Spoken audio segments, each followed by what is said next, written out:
Bonjour à toutes et à tous. On m'entend bien, c'est un plaisir. C'est toujours un plaisir de pouvoir se réunir. C'est une joie particulière. Encore ce matin, mon cœur est dans la joie de pouvoir m'assembler avec mes frères et sœurs pour louer, pour adorer Dieu. Parce qu'on va se rappeler encore aujourd'hui que Dieu est un Dieu qui bénit, que Dieu est un Dieu qui a prévu pour nous des plans de paix et non de malheur. Mais on va aussi voir que les bénédictions de l'Éternel, je ne vais pas dire qu'elles sont conditionnées, mais on ne les obtient pas comme cela. Mais déjà, qu'est-ce que c'est que la bénédiction ? Quand on entend, voilà, je te bénis, plus de bénédiction pour toi ce matin, sois béni. Qu'est-ce que c'est que ce terme bénédiction ? Ce terme bénédiction, sois béni, c'est tellement rentré dans notre lexique qu'on le dit comme on dit amicalement, cordialement à la fin d'une lettre finalement. Ouh, merci. Je vais me mettre là parce que je suis très maladroit. Et c'est presque devenu une formule de politesse. Quand on envoie un message à un frère ou à une sœur, on écrit « sois béni ». Mais qu'est-ce que ça veut dire « sois béni » attends. QDTB ou QDVB. J'ai mis un moment avant de comprendre ce que ça voulait dire. Voilà, que Dieu te bénisse, que Dieu vous bénisse. C'est tellement rentré dans l'habitude qu'on balance des bénédictions comme ça. Je sais, pouf, bénédiction, paf, paf, bénédiction, paf, paf. On est des sulvateuses à bénédiction. Mais qu'est-ce que ça veut dire « sois béni » ? On va prendre Genèse 27 et on va prendre les versets 28 et 29. On va déjà entrer dans une première forme de bénédiction, c'est celle d'une bénédiction d'héritage, d'un père à son fils. Parce que très tôt dans la parole de Dieu, on comprend l'importance de la bénédiction. Et là, c'est l'exemple d'Ésaü et de Jacob. Et on voit que Jacob, ce n'est pas celui qui aurait dû recevoir la bénédiction, mais c'est quand même lui qui la reçoit. Genèse 27, versets 28 et 29. Donc là, c'est leur père, Isaac, qui bénit Jacob. 28 et 29. Que Dieu te donne la rosée du ciel et des ressources de la terre, du blé et du vin nouveau en abondance. Que des peuples te soient asservis et que des nations se prosternent devant toi. Sois le maître de tes frères et que les fils de ta mère se prosternent devant toi. Maudit soit celui qui te maudit, béni soit celui qui te bénit.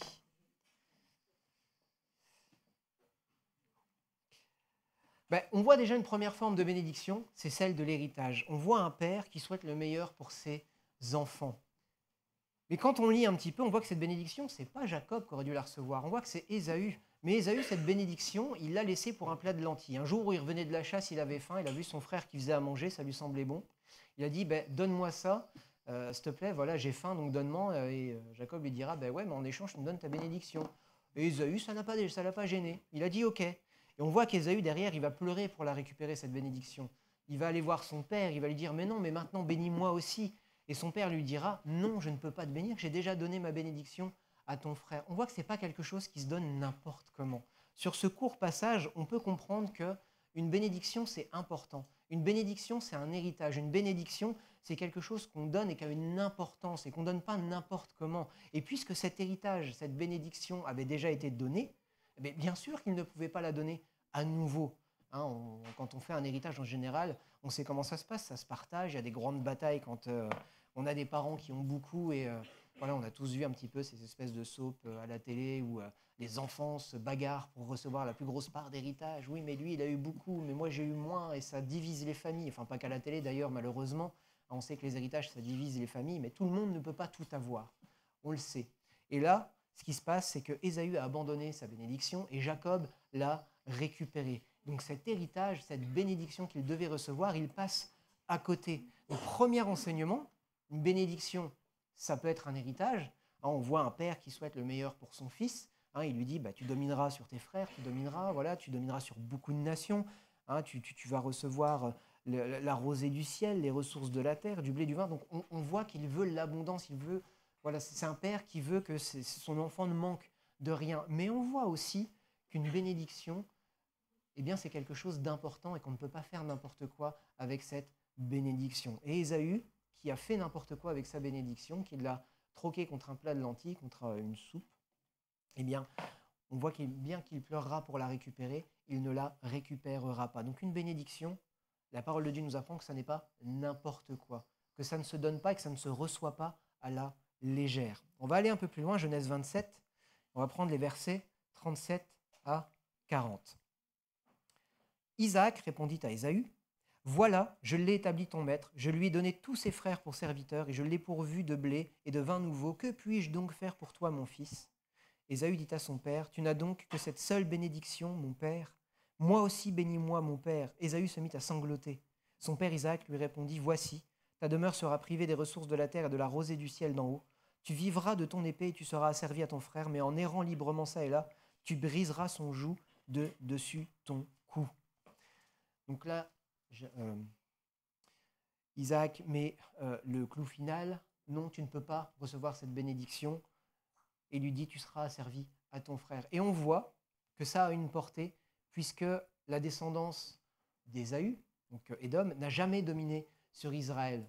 Israël a toujours dominé sur Édom. Et donc, on voit que cette bénédiction est importante parce qu'elle a un impact direct. On peut se dire que première génération, Jacob va recevoir les bénédictions de son père, voilà, il va recevoir un héritage, il pourra vivre convenablement. Mais on voit qu'il y a aussi une bénédiction que la partie, je vais dire, spirituelle, l'héritage spirituel va se poursuivre de génération en génération, puisque cette bénédiction reçue par Jacob va s'étendre à toute sa descendance. Et que cette, je ne vais pas dire malédiction, puisque ce n'est pas une malédiction, mais que cette légèreté d'Ésaü, qui est passée à côté de sa bénédiction, ça va poursuivre lui aussi sa descendance. Donc on voit qu'une bénédiction est quelque chose d'extrêmement important. Ce n'est pas anodin. On ne donne pas une bénédiction comme ça. On ne reçoit pas une bénédiction comme ça. On ne prend pas une bénédiction à la légère, d'autant plus quand elle vient de l'Éternel et que c'est pour un domaine spirituel. Il faut qu'on fasse attention. Comme je le disais, c'est tellement rentré dans l'habitude. Sois béni. Ici, on aime bien chanter pour les anniversaires des gens en fin de culte. Joyeux anniversaire, et après, c'est que Dieu te bénisse. Mais oui, mais est-ce qu'on saisit vraiment la portée de nos mots? Qu'est-ce qu'on désire véritablement quand on dit que Dieu te bénisse? Quand on donne sa bénédiction à quelqu'un, est-ce qu'on saisit la portée qu'on vient de voir là maintenant? Est-ce qu'on saisit que notre bénédiction elle a un poids, que nos paroles elles ont un poids? Jacques nous l'enseigne d'ailleurs, la langue est un petit gouvernail mais qui pourtant dirige tout le navire. Avec notre langue, on ne peut pas bénir et maudire en même temps. Nos paroles ont un poids et un impact. Donc quand on bénit quelqu'un, il faut qu'on saisisse véritablement ce que l'on veut dire. Donc là, on parle de bénédiction humaine. On parle de bénédiction humaine, celle d'un père à son fils, je l'ai dit, c'est un héritage. Il veut pour lui la prospérité, il veut pour lui la domination pour qu'il soit en position de force, pour qu'il soit quelqu'un d'établi. Mais voilà, Dieu ne limite pas sa bénédiction juste à un territoire, je veux dire, ou en tout cas à un domaine matériel et bien humain comme un père peut le faire pour ses enfants. On va prendre ensemble Luc, on est jusque dans le livre de Luc, et on va lire dans le chapitre 6 les versets 27 et 28. Donc Luc 6, versets 27 et 28.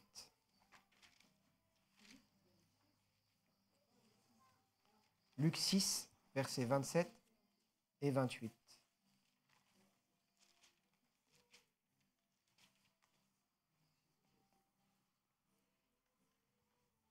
Vous savez, ce qui est encourageant avec l'esprit, c'est que cette chanson-là, que sont en train de chanter, donc pour les internautes, on a notre classe du dimanche à côté, les enfants chantent. Et le chant qui est en train d'être chanté, c'est « Contre les bienfaits de Dieu ». Et c'est un chant que j'ai en tête depuis quelques jours.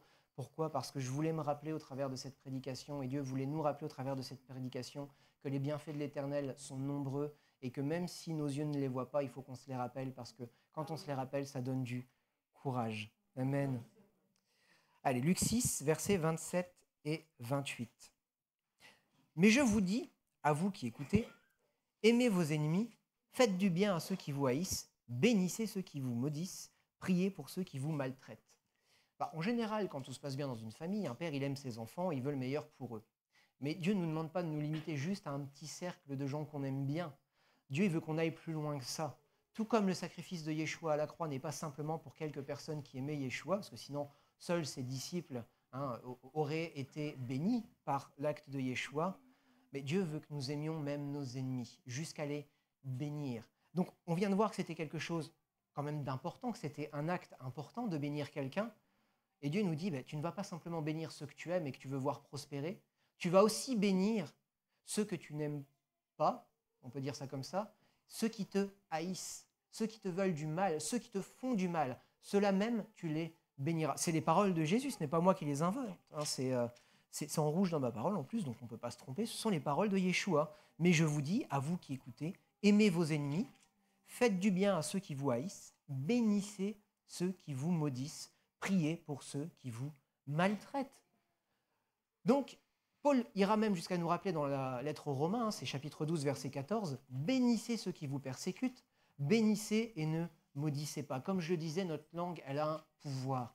Et la volonté du Seigneur, c'est pas qu'on maudisse, mais qu'on bénisse.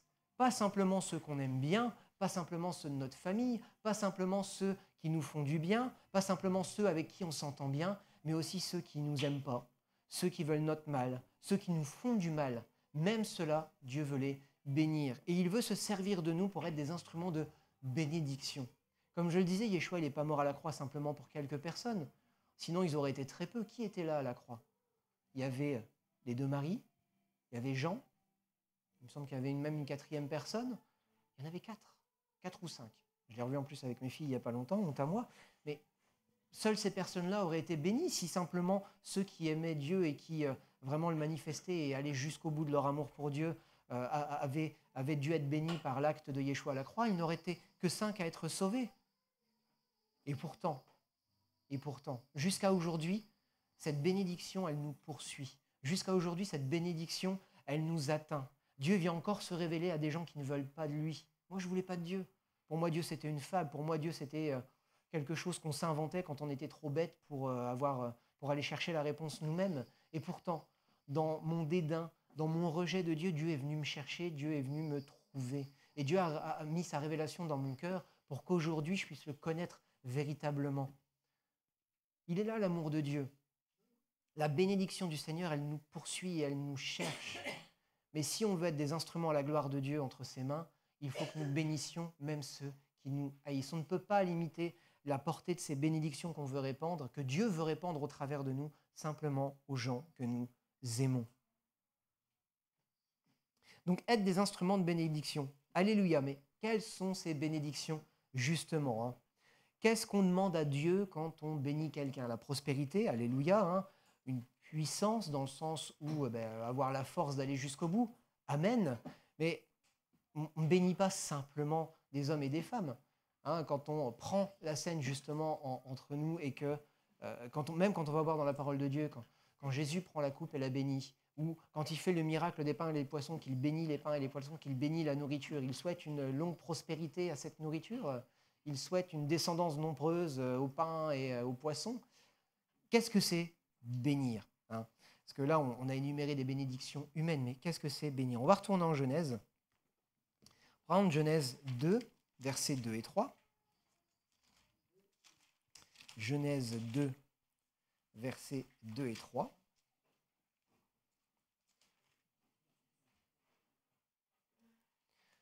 Le 7e jour, toute l'œuvre que Dieu avait faite était achevée, il se reposa. Au 7e jour, de toute l'épreuve qu'il avait faite, de toute l'œuvre qu'il avait faite, Dieu bénit le 7e jour et le sanctifia, car en ce jour, Dieu s'était reposé de toute l'œuvre qu'il avait créée. Donc on voit qu'on peut aussi bénir des jours. Bon, soit. On va aller jusqu'en Exode 20, versets 9 à 11, hein, qui n'est que le rappel de ce que Dieu avait fait ce jour-là.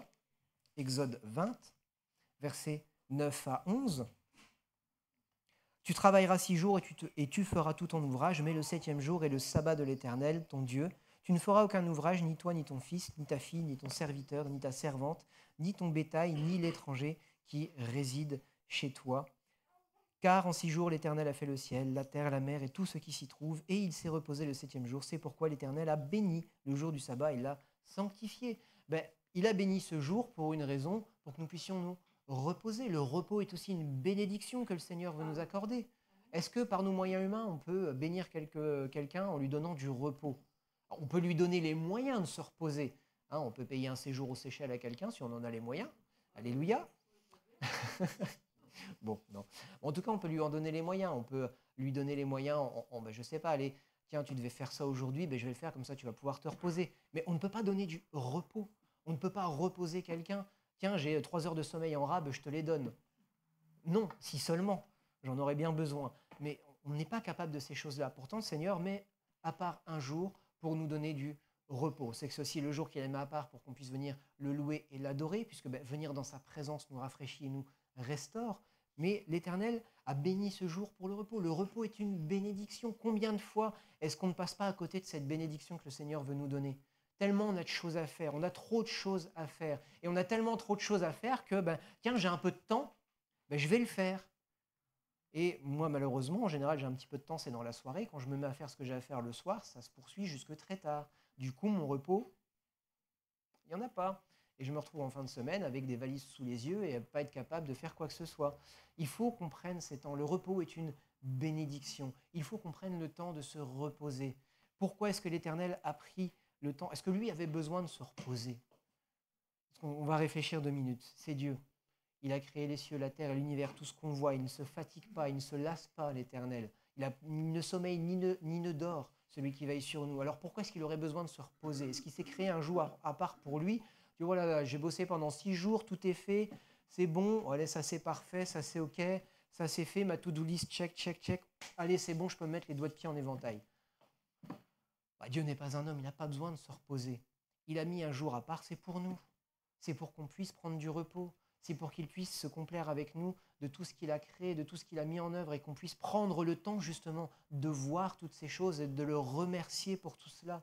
Il faut qu'on prenne le temps. Ce jour de repos, ce n'est pas simplement un jour de farniente, ce n'est pas un jour de fainéantise. C'est un jour où on peut venir dans la présence du Seigneur pour venir chercher ce dont on a besoin. Voilà encore une bénédiction que le Seigneur veut nous accorder. On sait qu'il a aussi béni toute sa création. Allez, soyez féconds, multipliez-vous. Il a dit non seulement pour l'homme, il nous a bénis, il nous a placés dans une position d'autorité sur cette création, non pas une autorité malsaine dans le sens où on la verrouille, on la fait souffrir, mais dans une autorité bienfaisante pour la faire se développer. Mais il a aussi dit à sa création de multipliez-vous, soyez féconds. Il a rempli la mer de poissons, il a rempli la terre d'animaux et de l'être humain, il a rempli le ciel de toutes sortes d'oiseaux, et il leur a dit multipliez-vous. Là aussi, il veut la prospérité pour sa création. Dieu a béni sa création. Matthieu 5, versets 3 à 12. Qui est béni finalement? Toutes ces bénédictions, elles sont pour qui? Matthieu 5, versets 3 à 12. Le fameux sermon sur la montagne, les béatitudes. Pour qui sont ces bénédictions? Qui est heureux au travers de ces bénédictions? Matthieu 5, versets 3 à 12. Heureux les pauvres en esprit, car le royaume des cieux est à eux. Heureux ceux qui pleurent, car ils seront consolés. Heureux ceux qui sont doux, car ils hériteront la terre. Heureux ceux qui ont faim et soif de justice, car ils seront rassasiés. Heureux les miséricordieux, car ils obtiendront miséricorde. Heureux ceux qui ont le cœur pur, car ils verront Dieu. Heureux ceux qui procurent la paix, car ils seront appelés fils de Dieu. Heureux ceux qui seront persécutés à cause de la justice, car le royaume des cieux est à eux. Heureux serez-vous lorsqu'on vous insultera, qu'on vous persécutera et qu'on répondra faussement sur vous toutes sortes de mal à cause de moi. Réjouissez-vous et soyez dans l'allégresse, parce que votre récompense est grande dans les cieux, car c'est ainsi qu'on a persécuté les prophètes qui vous ont précédés. On commence à voir quelques conditions de la joie, en tout cas sur cette terre, pour ceux qui veulent obéir au Seigneur et recevoir les bénédictions. On voit que ce n'est pas toujours rose. On voit qu'il y a de l'adversité dans l'obtention de cette joie. On voit que cette joie n'est pas conditionnée comme le monde le voudrait. Le monde, tu es dans la joie, c'est si tu gagnes un bon salaire. Tu es dans la joie si tu as été en vacances là où tu voulais. Tu es dans la joie quand tu as obtenu ce que tu voulais. Tu es dans la joie quand finalement tout va bien, quand tu as la santé. On vient de passer le nouvel an, en général, les vœux, c'est la santé et l'argent. Alléluia, soyez prospères aussi dans vos comptes financiers, soyez prospères en santé. Je ne vous souhaite pas le contraire. Mais si ça vous manque, si vous tombez malade et si vous n'avez pas autant que vous le souhaiteriez sur votre compte en banque, est-ce que ça doit vous enlever la paix et la joie que le Seigneur vous donne? La paix et la joie que le Seigneur donne, c'est béatitude. Dieu veut que nous soyons heureux, mais Jésus nous rappelle que pour être heureux dans le royaume des cieux, ce n'est pas comme pour être heureux dans le monde. Ce n'est pas centré sur nous. Ceux qui pleurent seront consolés. Si tu veux être consolé par Dieu, c'est qu'à un moment, tu as besoin d'être consolé. Réjouis-toi d'être dans la tristesse parce que Dieu va te consoler. C'est quand même un peu tordu comme raisonnement, mais c'est quand même ce que le Seigneur fait avec nous. Heureux les pauvres en esprit, car le royaume des cieux est à eux. Ah non, moi je sais tout, il n'y a pas de souci, je connais tout, il y a pas. Qu'est-ce que le Seigneur va te révéler si tu sais tout? Par contre, si tu te reconnais pauvre en esprit, si tu reconnais que tu as besoin de Dieu pour acquérir cette connaissance et cette sagesse qui te manque, gloire à Dieu et réjouis-toi, Dieu va te la donner cette connaissance, cette sagesse qu'il te manque. Hein, heureux ceux qui ont faim et soif de justice, car ils seront rassasiés. Qui a faim et soif de justice? Quelqu'un à qui on a fait du tort. Quelqu'un à qui on a fait du tort et qui veut voir ce tort être rétabli. Bah, c'est pas super génial quand on t'a fait du tort. Mais pourtant, réjouis-toi. On t'a fait du tort, Dieu va te faire justice. Bon, je ne vais pas vous le faire sur les 12 versets, enfin sur les 12 mois, sur les 9 versets, mais on a compris l'idée. La paix, la joie, la joie que le Seigneur nous donne, les manifestations du royaume qui vont nous remplir de joie, ben, à un moment, il faut qu'il y ait des conditions initiales pour qu'elles se manifestent. Et ces conditions initiales, elles ne sont jamais très joyeuses. Mais nous qui en sommes avertis, réjouissez-vous toujours dans le Seigneur. Quand les disciples nous disent « réjouissez-vous même de vos souffrances », quand Paul nous dit « réjouissez-vous même dans l'épreuve », c'est parce que l'épreuve, elle manifeste la gloire de Dieu. Est-ce qu'on veut voir la gloire de Dieu ou pas? Est-ce qu'on veut voir les bénédictions de Dieu sur nos vies ou pas? Si tu veux voir les bénédictions de Dieu sur ta vie, il faut qu'à un moment, il y ait une raison que la bénédiction de Dieu se déverse sur ta vie. Sinon, j'ai presque envie de dire, c'est tout naturel. Si tu travailles, que tu as un bon salaire, merci Seigneur, mais quelque part, tu as un bon salaire, tu travailles, j'ai presque envie de dire c'est normal. Merci Seigneur pour mon travail. Mais si tu as un bon salaire et que tu travailles, c'est normal que le salaire il tombe à la fin du mois. Ce qui ne serait pas normal, c'est qu'il ne tombe pas. Et là, ben oui, l'Éternel pourrait te faire justice. Si tu fais tout ce qu'il faut pour être en bonne santé, merci Seigneur parce que je suis en bonne santé, mais je n'ai pas de raison de voir sa guérison puisque je suis en bonne santé. Il faut qu'on accepte justement les épreuves. Il faut qu'on... La bénédiction de Dieu, ce n'est pas Dieu tiroir caisse, cling, ling, ling, 777, et puis on a l'abondance comme on veut. C'est l'abondance du Seigneur, la bénédiction du Seigneur, elle se manifeste dans l'adversité. Il faut qu'on en soit conscient et il faut qu'on soit d'accord avec ça. Si tu n'es pas d'accord avec ça, Dieu va te laisser tranquille. Il va te laisser dans ta situation. Par contre, si tu acceptes qu'à un moment, l'adversité, elle ne vient pas de Dieu, mais qu'elle vient de notre ennemi ou qu'elle vient de la vie, des fois, la vie, elle n'est pas facile. Si tu acceptes que tout ça, ce n'est pas la faute de Dieu et que tu as envie de t'en sortir et de voir Dieu agir, à ce moment-là, tu seras heureux. Tu seras heureux, pourquoi? Parce que déjà, tu auras une espérance, celle de voir Dieu agir. Et l'espérance, elle ne trompe pas parce qu'on l'a mis en Dieu. Amen. Et tu auras une deuxième raison de te réjouir, c'est au moment où Dieu te délivrera de cette épreuve que tu rencontres. Et là, oui, ces béatitudes, elles se vérifieront. Tu seras heureux. Les bénédictions de l'Éternel, elles s'obtiennent, mais parfois difficilement. En tout cas, difficilement dans notre chair et dans notre corps. Pourquoi? Parce qu'il va falloir aller au bout de choses qu'on n'a pas envie d'aller, finalement. On n'a pas envie de rester dans les problèmes. On n'a pas envie d'affronter nos problèmes. On a envie d'une solution facile pour échapper à nos problèmes. Mais la bénédiction de l'Éternel, elle vient pour ceux qui ont tenu ferme. Amen. Amen. Voilà, donc ce n'est pas une liste exhaustive. On a déjà vu plein de manières de bénir. On a déjà vu plein de choses que Dieu a mises en place pour que nous soyons bénis. Il nous a bénis déjà parce qu'on est ses créatures. Il nous a bénis en mettant un jour à part parce qu'il sait que nous avons besoin de repos. Il nous bénit dans nos afflictions parce qu'il sait qu'on a besoin de le voir agir si on le cherche jusqu'au bout. Mais on n'a pas... Voilà, ce ne sont pas que des... Là, c'était les bénédictions matérielles, j'ai envie de dire. Prospérité, la joie physique, la joie de là maintenant, la joie de notre âme. Comment dire, je vais dire l'abondance dans le sens où on va se multiplier, où c'est une joie d'avoir des enfants, alléluia, même si ce n'est pas toujours tous les jours facile, c'est une joie d'avoir des enfants, c'est là aussi une bénédiction que le Seigneur nous donne. Mais est-ce qu'il n'y a pas plus que la santé, voilà, est-ce qu'il n'y a pas plus que le physique, que le matériel? Romains 4, versets 6 à 8. Romains 4, versets 6 à 8. Parce que là, on a un petit peu parlé de ce qui nous faisait plaisir au quotidien. Voilà, on a parlé, on était en mauvaise santé, on devient en bonne santé. Il nous manquait quelque chose, Dieu a pourvu. On a des enfants, alléluia. On avait besoin de repos, Dieu nous l'a donné. Tout ça, c'est quand même pour le physique, c'est pour le corps. C'est voilà, la joie, même si c'est quelque part pour l'âme aussi. Quand on est joyeux, en général, ça va bien. Quand tu es en mauvaise santé, voilà, il y a je ne me rappelle plus le nom. Bon, ça me reviendra, j'appelle ça la rigolothérapie, la thérapie par le rire, c'est un nom particulier, mais voilà, j'ai presque envie de dire que le moral, c'est moitié de la guérison. Enfin, il n'y a pas que moi qui le dis d'ailleurs, le médecin le dit aussi, mais quand on a le moral, quand ça va, quand on prend la peine de rire, quand on voit les choses du bon côté, j'ai envie de dire, c'est pas de la méthode Coué, mais ça aide, le mental aide le corps à se rétablir. Par contre, quand tu vois tout en noir, machin, j'ai pas envie de dire va t'enterrer tout de suite, mais presque. Il faut, voilà, notre âme, la réjouissance de notre âme, elle a un impact physique. Mais les bénédictions de l'Éternel, elles ne sont pas simplement pour le corps. Romains 4, versets 6 à 8. De même, David proclame le bonheur de l'homme au compte de qui Dieu met la justice sans œuvre. Heureux ceux dont les iniquités sont pardonnées, dont les péchés sont couverts. Heureux l'homme à qui le Seigneur ne compte pas son péché. Mais la première des bénédictions que Dieu nous a faites, c'est en Yeshua.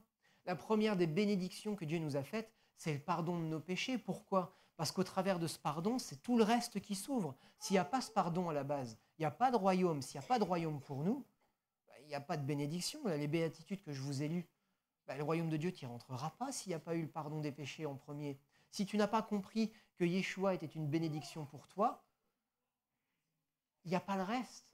Tu auras beau demander à Dieu tout ce que tu veux, peut-être même qu'il t'exaucera, parce que sa parole, elle est oui, amen, et si tu mets sa parole en pratique, il se passe des choses.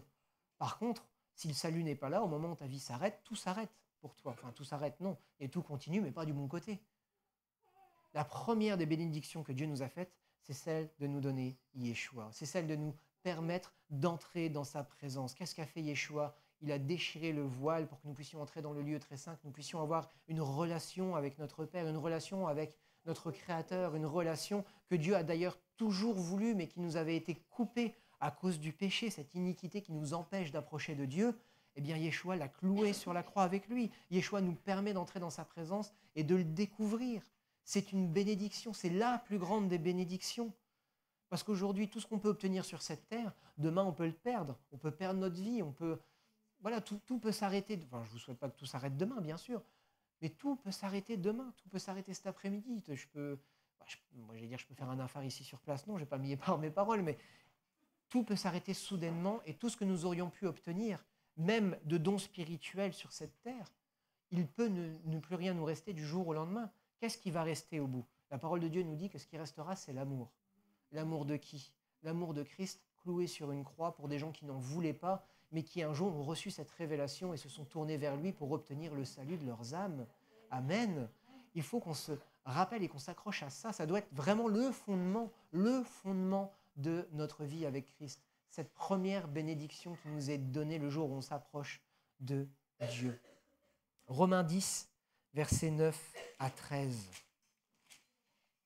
Je vais un peu vite, ça me peut-être un peu spin, mais il y a beaucoup à lire et je ne veux pas qu'on soit là et perdre votre attention parce que c'est important qu'on comprenne ce qu'est une bénédiction, ce qu'est la bénédiction que répand Dieu sur nous. Trop souvent, c'est viens recevoir ta bénédiction, réunion de bénédiction, comme si en allant à un endroit précis, bim, tu étais sûr d'obtenir quelque chose. Non, la bénédiction de l'Éternel, c'est l'Éternel qui la donne. Et il la donne à qui il veut. Il fait grâce à qui il veut ou il condamne qui il veut. Quand il dit ces choses à Moïse, la première fois que j'ai lu ces paroles, quand il dit à Moïse qu'il fait grâce à qui il veut et qu'il résiste à qui il veut, ça peut être dur, mais c'est Dieu. Il fait ce qu'il veut comme il veut, avec qui il veut. Mais comme il n'est pas injuste, il nous dit à qui il va faire grâce et il nous dit à qui il va résister. Il fait grâce aux humbles, il résiste aux orgueilleux. Qu'est-ce que c'est quelqu'un d'humble ? C'est quelqu'un qui reconnaît qu'il a besoin de Dieu, qu'il a besoin de Dieu, qu'il a besoin de recevoir ses bénédictions, qu'il a besoin de recevoir le salut, qu'il a besoin de recevoir le renouvellement de sa sagesse et de son intelligence. Qu'est-ce que c'est qu'un orgueilleux ? C'est quelqu'un qui croit qu'il peut se débrouiller sans Dieu. C'est tout. Donc il résiste à qui il veut, il fait grâce à qui il veut. Romains 10, versets 9 à 13. Si tu confesses de ta bouche le Seigneur Jésus, et si tu crois dans ton cœur que Dieu l'a ressuscité d'entre les morts, tu seras sauvé. Car en croyant du cœur, on parvient à la justice, et en confessant de la bouche, on parvient au salut, selon ce que dit l'Écriture. Quiconque croit en lui ne sera pas confus. Il n'y a pas de différence, en effet, entre le juif et le grec. Ils ont tous le même Seigneur qui est riche pour tous ceux qui l'invoquent, car quiconque invoquera le nom du Seigneur sera sauvé. Donc à un moment, cette bénédiction, il faut que tu ailles la chercher. Si tu te limites à Jean 3,16, oui, car Dieu a tant aimé le monde qu'il a donné son Fils unique afin que quiconque croit en lui ne périsse point, mais qu'il ait la vie éternelle. Bon, c'est bon, je crois en lui. Mais ça veut dire quoi, croire en lui ? Les démons croient en lui et ils tremblent. Ils ont peur parce qu'ils savent qu'il existe et ils savent quelle est la fin qu'il leur est réservée. Mais nous, pourquoi ne tremblons-nous pas ? Pourquoi est-ce qu'on se réjouit justement d'avoir mis notre confiance en Dieu ? C'est parce qu'un jour, on a compris, on a confessé de notre bouche le Seigneur Jésus, le Seigneur, pas simplement le Sauveur. On a compris que c'était celui qui devait diriger notre vie si on voulait arriver jusque dans les verts pâturages, justement. Si on a compris qui était Yeshua et que de notre bouche, on a dit « Ok, j'ai compris qui tu étais, j'ai compris que j'avais besoin de toi », et bien à ce moment-là, le chemin, il est ouvert. Amen. Il faut qu'on comprenne que c'est une bénédiction pour nous. Beaucoup voient, si je viens à Dieu, il faudra que je change de vie. Et certains reçoivent la révélation de, mais parce que je viens à Dieu, je vais pouvoir changer de vie. Il y a des religieux, c'est ceux qui font les choses parce que voilà, c'est écrit, il faut les faire. Et il y a ceux qui sont transformés par l'Esprit de Dieu, transformés parce qu'ils ont reçu la révélation de qui était Dieu et qui ont compris que changer de vie, c'était à leur avantage et qui crient à Dieu pour changer de vie. Amen. C'est une bénédiction de recevoir cette révélation. Jean 1, versets 16 à 18. Pourquoi ? Parce que d'un côté, on est mort, spirituellement mort, bien que vivants, nous sommes morts. Il me semble que c'est Paul qui disait ça. Et à ceux qui ont compris, qui ont reçu cette révélation et qui cherchent l'Esprit de Dieu, ils reçoivent une nouvelle vie, une vie qui est donnée par l'Esprit. Jean 1, versets 16 à 18. Et nous avons tous reçu de sa plénitude, et grâce pour grâce, car la loi a été donnée par Moïse, la grâce et la vérité sont venues par Jésus-Christ. Personne n'a jamais vu Dieu. Dieu, le Fils unique qui est dans le sein du Père, lui l'a fait connaître. Voilà quel est notre privilège. Si tu penses pouvoir obtenir un salut ou quelconque avantage ou bénédiction par ta simple obéissance, c'est mal parti. Par contre, si tu as compris qu'en suivant Christ, tu pourrais obtenir des bénédictions parce que c'est lui qui a les paroles de la vie, j'ai presque envie de dire que tu es sur le bon chemin et que tu as commencé à comprendre quelque chose de nouveau. On ne suit pas Christ simplement pour un intérêt. Il y a des foules qui ont suivi Jésus parce qu'il avait multiplié les pains et les poissons et qui voulaient justement simplement cette bénédiction. Eux, ils s'étaient focalisés sur bénédiction, pain, poisson, bénédiction, abondance, bénédiction, on ne manque de rien. Ils n'avaient pas compris que la bénédiction, elle était dans le salut parce que même si on ne manquait de rien sur cette terre, on allait vers l'éternité. Il y en a qui l'ont compris, qui ont été jusqu'au bout avec lui. Et il y en a d'autres qui, au moment où ses paroles étaient devenues trop dures, où il s'était fait attraper, ou parce qu'il pensait que c'était le Messie, que la parole décrivait, qu'il allait rétablir un royaume physique, qu'il allait rétablir quelque chose sur cette terre. Quand ils ont vu qu'il s'était fait saisir et clouer sur le bois, s'en sont détournés. Pourtant, il y a un faible reste qui est resté, qui avait foi en Jésus-Christ, qui avait foi en ce qu'il avait fait, qui avait foi en les paroles qu'il leur avait laissées. Et ce faible reste, il a transformé le monde.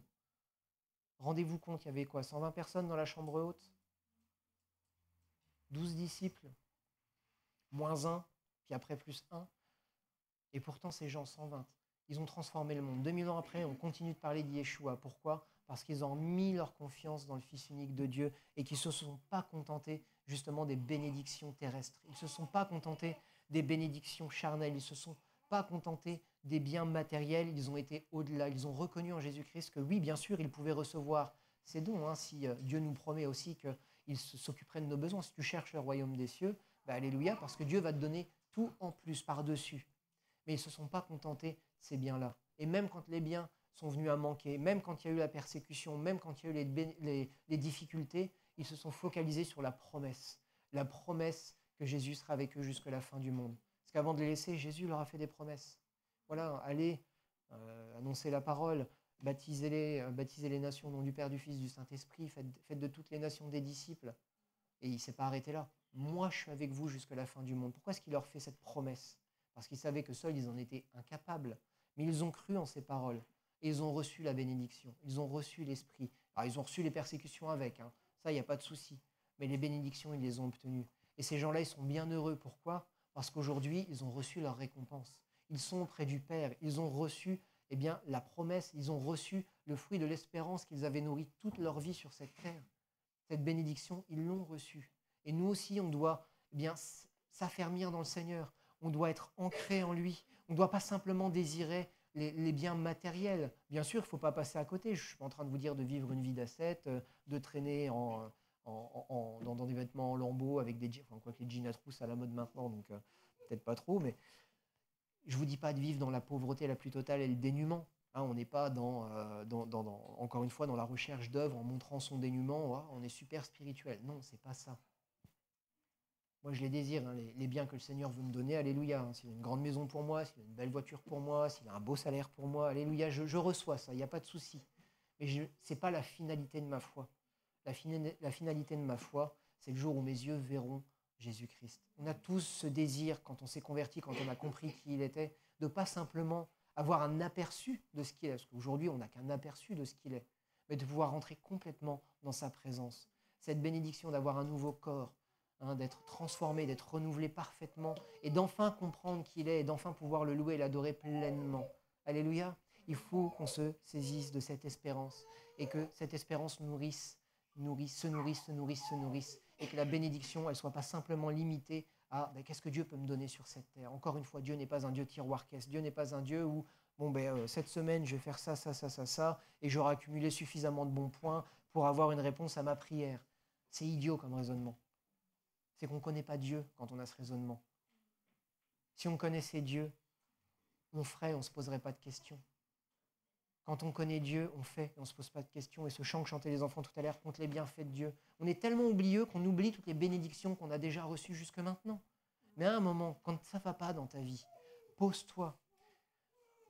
Reviens jusqu'au moment où Dieu s'est révélé à toi et à partir de là, compte tes bénédictions. Dieu m'a béni parce qu'il m'a donné ça. Dieu m'a béni parce qu'il a fait ça. Dieu m'a béni parce qu'un jour j'ai compris ça. Dieu m'a béni parce qu'il a écarté ça de ma vie. Il m'a béni, il m'a béni, il m'a béni. Et quand tu arrives jusqu'au jour où, là, aujourd'hui, tu es dans la difficulté, tu dis, ah ouais, s'il a déjà fait tout ça, il est fidèle et il continuera d'agir. Ne regarde pas juste avec, à l'instant T, aujourd'hui, je ne suis pas bien. À l'instant T, aujourd'hui, je n'ai pas ce qu'il me faut. À l'instant T, aujourd'hui, je ne me vois pas m'en sortir. Mais relève la tête. Hein, et va chercher justement, comme on l'a entendu tout à l'heure sur la montagne, le secours dont tu as besoin. Va renouveler ta vision pour avoir une nouvelle vision, pour que le Seigneur te montre la bénédiction vers laquelle il te conduit. Amen. Amen. Psaume 23, verset 1. On va juste lire le verset 1, même s'il n'est pas long, mais « L'Éternel est mon berger, je ne manquerai de rien. » Si Dieu est ton berger, il ne te manquera rien. Psaume 23, verset 1. Si l'Éternel est ton berger, tu ne manqueras jamais de rien. Et si tu as reçu la révélation de qui il est et que tu le suis, il est ton berger. Ne te pose pas trop de questions. L'ennemi veut que tu te poses des questions, justement. Mais est-ce que je suis toujours assez bien? Est-ce que je suis vraiment mon Dieu? Est-ce que je suis à ma place? Est-ce que... À un moment, tu prends ces questions et tu dis, OK, Seigneur, je te fais confiance, je vais appliquer ce que je sais et je vais le faire. Et puisque ta parole le dit, je sais que je ne manquerai de rien. Et on y va. C'est pas être beubeux, c'est pas être idiot, c'est pas... comme je le pensais, être trop bête pour réfléchir par soi-même. Non, savoir la foi, tout simplement. Et combien de fois cette foi, elle n'a pas agi dans ma vie? Aujourd'hui, je peux avoir que des certitudes, même si c'est difficile, même si parfois je ne comprends pas les choses, même si parfois je ne vois pas la solution pointée, je sais que si je continue, si je vais jusqu'au bout des choses et si je cherche à plaire à Dieu avant toute chose, je sais que ma bénédiction, elle m'attend. Pourquoi? Parce que ça s'est déjà passé, parce que Dieu l'a déjà fait, parce que j'ai déjà éprouvé cette parole, parce que ma foi, elle n'est pas vaine puisqu'elle a déjà été éprouvée et qu'elle a agi. Donc si Dieu a déjà agi, pourquoi est-ce qu'il n'agirait pas encore? Dieu a tout un tas de bénédictions en réserve pour chacun d'entre nous. Les bontés de l'Éternel ne sont pas arrivées à leur terme. Elles se renouvellent chaque matin. Chaque matin, tu peux recevoir quelque chose de nouveau. Donc désespère pas. Ce n'est pas parce qu'aujourd'hui ça ne va pas et que tu n'as pas l'impression que ça va aller demain, que demain ça n'ira pas. Il faut faire confiance à Dieu. Je ne dis pas qu'il faut s'asseoir sur une chaise et attendre. Ah c'est bon, Dieu m'a fait une promesse, j'attends. Et tant que Dieu n'a pas agi, je ne fais plus rien. Non, faut pas, faut y aller, faut foncer. Dieu est fidèle. Mais si tu n'attends que la bénédiction, là, maintenant, tout de suite, si tu n'attends que ce dont tu as besoin maintenant, tu n'obtiendras jamais ce qu'il y a après qui est bien meilleur. Pourquoi? Parce que tu vas t'arrêter tant que tu n'auras pas reçu ce que tu voulais. Et j'ai bien dit ce que tu voulais. Et tu ne recevras pas ce que Dieu voulait lui te donner. Dieu, il a en réserve des choses excellentes pour chacun d'entre nous. Mais parfois, ça demande un sacré combat pour les obtenir. Un combat d'obéissance et de mise à part, certes, mais aussi un combat d'aller jusqu'au bout de nous-mêmes. Dieu nous demande, de nous dépasser. Mais Dieu veut nous faire aller jusqu'au bout de ce qu'on est capable de faire pour qu'il puisse nous montrer que c'est lui qui donne les choses. Parce que si on obtient les choses par nous-mêmes, quelque part, on peut dire merci Seigneur, mais est-ce que c'est véritablement ce que Dieu voulait nous donner? Est-ce qu'on a cherché la volonté de Dieu dans l'épreuve qui nous avait été donnée? Est-ce qu'on a cherché ce que Dieu voulait nous donner pour véritablement être bénis? Souvent, on cherche les solutions de facilité. On cherche le raccourci. Pourquoi? Parce que moi, je jette la pierre à personne. Quand tu es dans la difficulté, c'est compliqué. Quand tu es dans la maladie, c'est compliqué. Quand tu es dans les problèmes, que tu t'en sors pas, c'est compliqué. Hein, quand tu dis à quelqu'un de déprimer, il faut sortir, hein, arrête de déprimer. Je vais rester poli, mais bon, ça ne sert pas à grand-chose.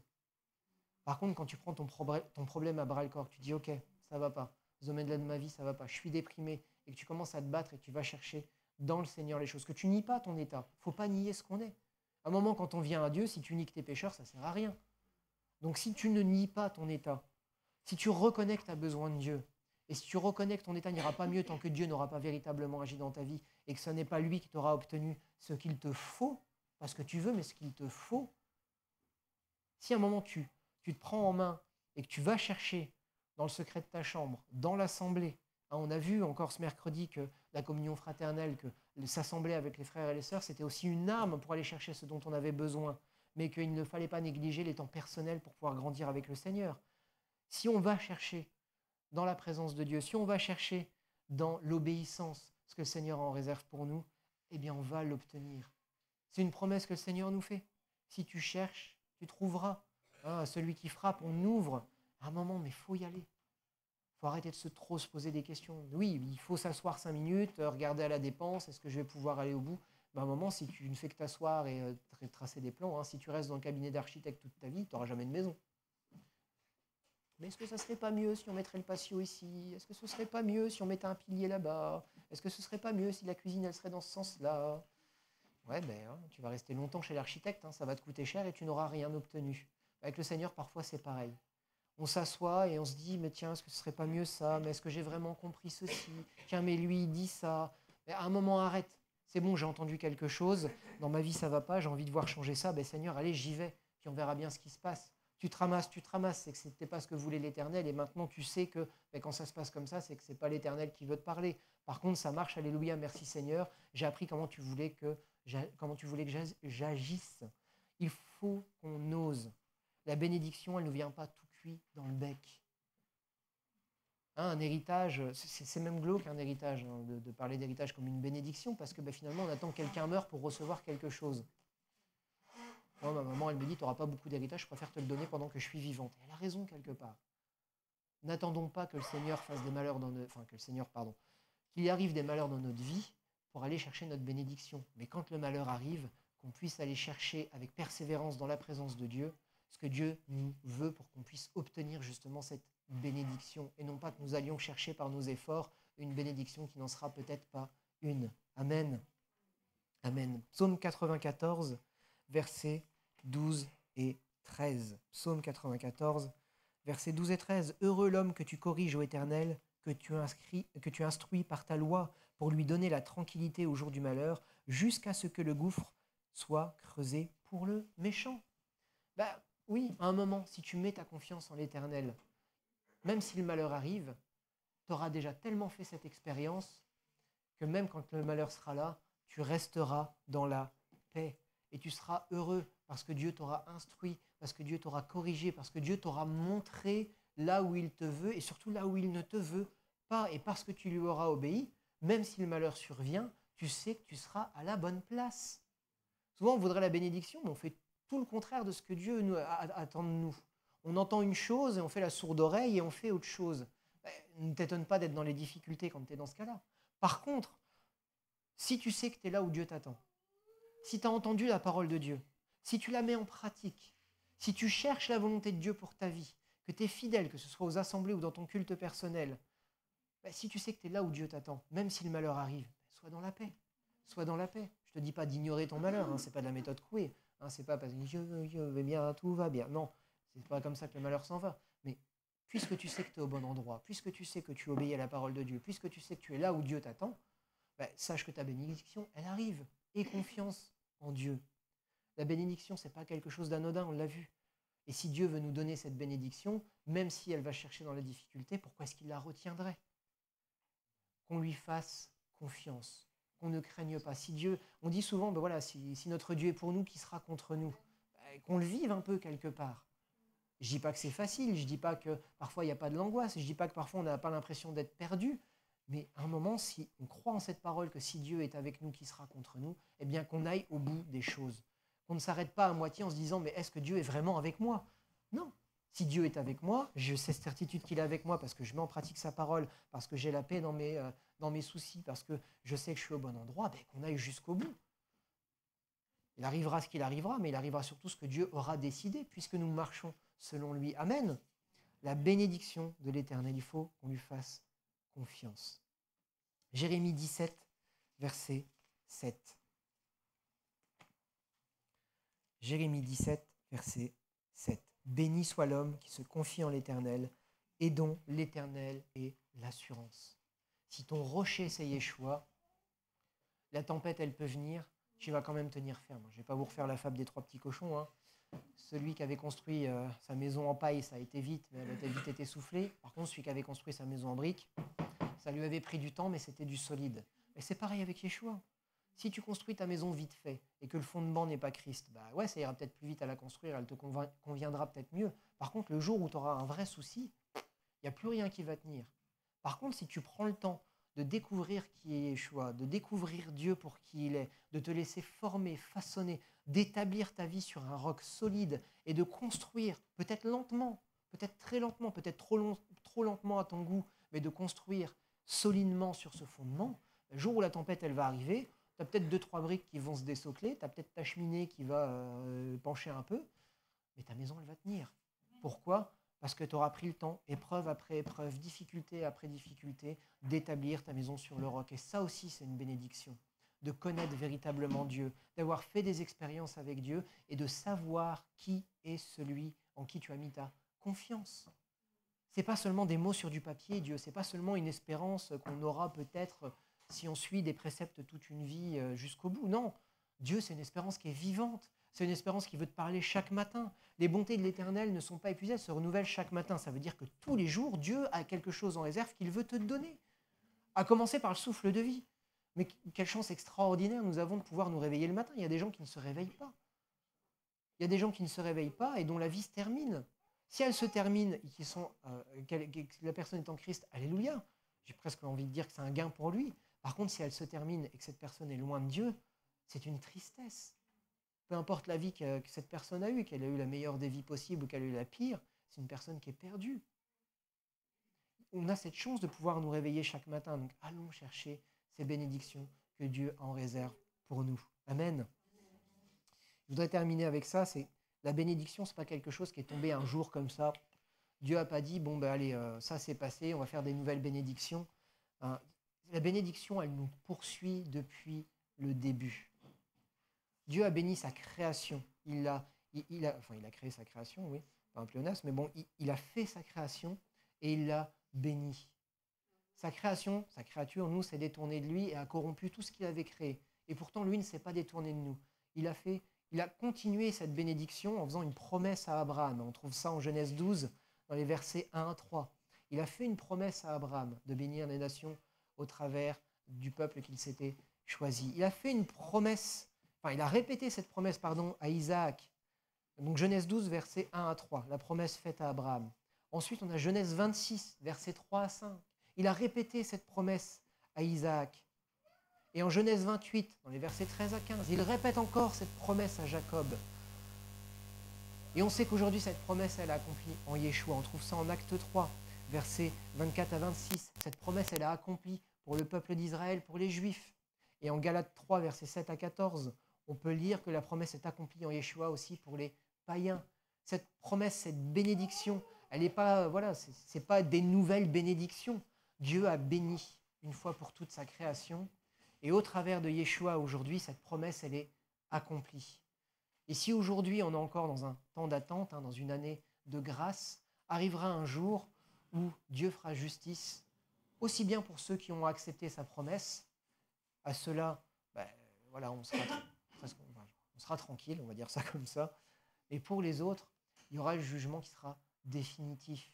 Et dans cette année de grâce, ce qui nous est demandé, ce n'est pas l'opulence terrestre, c'est l'obéissance pour amener cette parole à tous ceux qui en ont besoin. Et dans l'obéissance, Dieu se manifestera dans le sens où il prendra soin de ce dont nous avons besoin. Dieu n'est pas oublieux. Il sait qu'on a besoin de manger, il sait qu'on a besoin d'un toit, il sait qu'on a besoin de vêtements, il sait ce dont on a besoin. Mais ce qu'il désire, c'est qu'on s'intéresse déjà aux besoins de son royaume. Et les besoins de son royaume, c'est quoi? C'est d'avoir des stades entiers remplis, c'est besoin d'avoir un groupe de louanges qui soit au milieu de ce stade, filmé en 360 degrés et rediffusion en 3D à l'autre bout du monde. Non. Le besoin du royaume des cieux, c'est que la parole soit annoncée, que des gens l'entendent et se convertissent et se tournent vers Dieu. Voilà le besoin. Le reste, j'ai presque envie de dire, c'est du bonus. Tu as une église de maison, alléluia. Tu as une église beaucoup plus grande, alléluia. Tu as un bâtiment dans lequel tu peux recevoir des gens et au travers de l'œuvre bénir des gens qui n'ont pas forcément à manger et que toi tu puisses distribuer à manger des vêtements, alléluia. Tu n'en as pas les moyens, alléluia aussi, c'est que tu es appelé à autre chose. Mais qu'on cherche la volonté du Seigneur premièrement. Si on veut être béni, il faut d'abord chercher la volonté du Seigneur. Et il faut aussi qu'on se rappelle de toutes les bénédictions que Dieu nous a faites jusqu'au jour d'aujourd'hui, mais aussi de la première bénédiction et la seule vraiment qui importe, c'est celle de notre vie transformée par Yeshua, notre salut. La bénédiction, ce n'est pas anodin. On peut la souhaiter, on doit la souhaiter à tout le monde, même à ceux qui nous en veulent, même à ceux qui ne nous aiment pas, même à ceux qui nous font du mal. Mais il faut qu'on se saisisse de ce qu'est cette bénédiction. La bénédiction, c'est une vie rachetée par Christ. Amen. Amen. Et au travers de cette vie rachetée par Christ, par notre obéissance, eh bien lui va s'occuper du reste. On a été bénis d'énormément de bénédictions. Rendez-vous compte, Dieu nous a façonnés, Dieu nous a créés. Le souffle, on n'aurait pu jamais ne le recevoir, hein, ça aurait été la même chose pour Dieu. Mais dans son amour, Dieu nous a créés et il nous a voulu unis avec lui. Quelle bénédiction! Et cette unité que nous avions perdue, il nous l'a restaurée avec Christ. Ouais, double bénédiction, j'ai envie de dire. Alors qu'aujourd'hui, on ne s'offusque pas, peut-être, de ne pas recevoir ce dont nous avons besoin, mais que dans nos besoins, on puisse crier à Dieu. Tu as des gros besoins avec le Seigneur. Quand un malheureux crie, l'Éternel l'entend et le délivre de toutes ses détresses. Là aussi, c'est une promesse qu'il nous a faite, c'est une bénédiction qu'il nous fait. Mais est-ce que tu as pris le temps de crier? Est-ce que tu as pris le temps d'examiner tes besoins aussi? Est-ce que tes besoins sont essentiels? Oh, ma voiture, elle n'est pas rouge, elle est bleue. Oh, non. Ouais. Oh, je voulais ce modèle-là, je ne l'ai pas eu. Oh, je voulais manger des crêpes à midi et j'ai eu de la soupe. Enfin, voilà. Imaginons. Mais parfois, on est très enfantin dans nos besoins, quelque part. Et parfois, le Seigneur nous demande de nous asseoir 5 minutes et de nous dire, OK, examine un peu tes besoins. Est-ce qu'ils sont légitimes? Ils sont légitimes, je vais y répondre. Sinon, grandis, mature, deviens un peu plus à l'image de mon Fils. Que cette bénédiction que je veux faire reposer sur toi, tu puisses venir l'attraper et la saisir. Amen. Qu'on se rappelle que la bénédiction, c'est pas la finalité de la bénédiction, c'est pas qu'on obtienne quelque chose sur cette terre. La finalité de la bénédiction, c'est qu'on obtienne la vie éternelle. Amen. Parce que malheureusement, cette parole nous rappelle aussi que ce n'est pas tous ceux qui disent Seigneur, Seigneur qui entreront au royaume des cieux, mais simplement ceux qui font la volonté du Père. Donc qu'on puisse vraiment s'attacher à Dieu, chercher la bénédiction, bénir ceux qui sont autour de nous, à commencer par ceux qu'on aime, bien sûr, hein, mais aussi ceux qui nous veulent du mal. Pourquoi? Parce que la bénédiction, encore une fois, je le répète, c'est découvrir qui est Yeshua, ce qu'il avait fait, et accepter le moyen du salut qu'il est. Donc ça, on doit le souhaiter non seulement à ceux qu'on aime, mais aussi à tous ceux qui ne nous aiment pas, qui nous veulent du mal, et même avec même ceux avec qui on a du mal. Amen. J'espère qu'on a une meilleure idée de ce qu'est la bénédiction, de son importance, hein, et de l'empressement que Dieu a à vouloir répandre justement cette bénédiction qui est Yeshua au travers de nous. Amen. Allez, chers internautes, merci de nous avoir suivis. Je vous souhaite un bon dimanche. Pour ceux de l'Assemblée, on se retrouve donc demain soir pour notre réunion de prière et ce mercredi pour la réunion d'enseignement à 19h30. Soyez bénis.